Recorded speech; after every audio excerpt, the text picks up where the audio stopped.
আসসালামু আলাইকুম, সবাই কেমন আছেন? আশা করি সবাই ভালো আছেন, আমিও ভালো আছি। তো সবাইকে জানাই স্বাগতম আমার ছোট্ট পরিবারে। তো প্রতিদিনের মতো আজকেও নিয়ে আসলাম আপনাদের মাঝে ছোট্ট একটা ভিডিও। তো আমি গেছি আমাদের বাড়ির সামনে খেতে পুঁই শাক আনার জন্য। মা এই জায়গা পুঁই শাক গাছ লাগাইছে। তো এখনো বড় হয়ে সারে নাই, ছোট ছোট গাছ, তাও আমি অল্প কিছু আনলাম। এই যে দেখেন। তো আজকে রান্না করব ঝিঙা দিয়ে, পুঁই শাক দিয়ে, আর ভেন্ডি দিয়ে, নদীর ছোট চিংড়ি মাছ, আর কাঁঠালের বিচি দিয়ে পাট শাকের ঝোল। এই যে দেখেন। তো সাথেই থাকেন, দেখতে থাকেন আমার ভিডিওটা। ইনশাআল্লাহ দেখতে দেখতে আপনাদের কাছে ভালো লাগবে, আর ভালো লাগলে সামনের দিকে আগাইতে পারবো।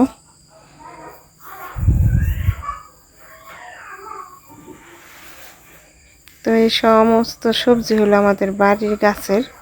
তো আমরা বেশি সবজি কিনে খাই না, আমাদের বাড়িতেই আছে কম বেশি। তো এই যে দেখেন, মা মাছগুলো বাছতেছে, ছোট ছোট চিংড়ি মাছ। এবং মাছগুলো খাইতে অনেক মজা, বড় মাছের চাইতে। তো এই যে দেখেন, আমার তরকারি কাটা শেষ। এই যে, তো মারে বললাম রান্না করার জন্য। তো মা বলতেছে আমার একটা কাজ আছে, তুমি রান্না করো। তো আমি রান্না করলাম তরকারিটা।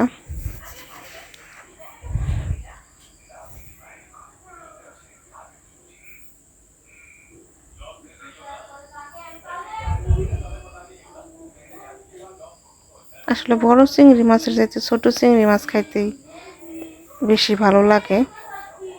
এই যে সব মশলাপাতি দিয়ে দিলাম।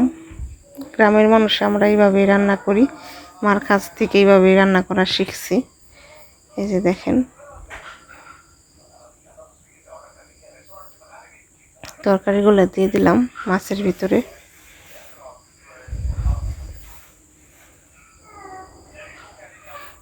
তো এই যে মা শাক কাটতেছে।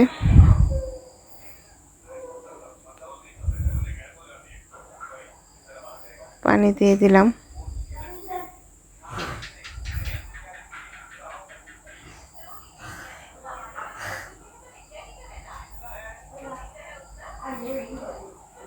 তো এই যে দেখেন, আমার তরকারি রান্না করা শেষ।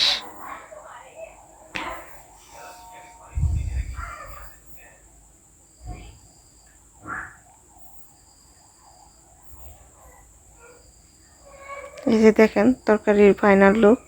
তো দেখতে তো ভালোই লাগতেছে, জানি না খাইতে কেমন হইব। তো মা এখন শাক রান্না করব। এই যে ঝোল শাক। তো আমার এই ভিডিওটা যে যেখান থেকে দেখতেছেন, দেশ দেশের বাইরে থেকে ভাইরা বোনেরা, আপনাদের কাছে অনুরোধ রইল সবাই আমার চ্যানেলটা সাবস্ক্রাইব করবেন, আমার ভিডিওতে লাইক করবেন, কমেন্ট করবেন, শেয়ার করবেন, জানাবেন কেমন হয়েছে। আর যারা ভিডিও দেখেন একটা লাইক দিবেন। তো ভিডিও তো ছাড়ি অনেক দিন ধরে, ভিডিও তেমন ভিউ হয় না, ভাইরালও হয় না। তো প্লিজ আপনারা সবাই সাপোর্ট করবেন যাতে আমার ভিডিওটা ভাইরাল হয়। কারণ আপনারা যদি দেখেন সবাই আগ্রহ করে, তাহলে এই সামনের দিকে আগাইতে পারবো।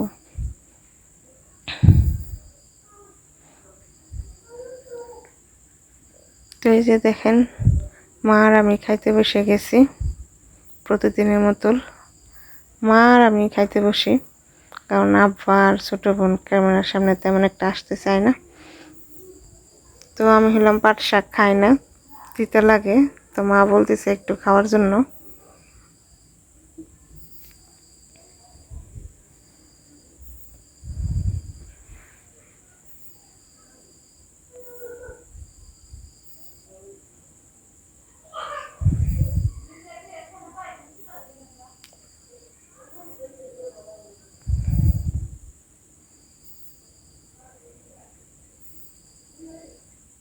তো সবাই ভালো থাকবেন।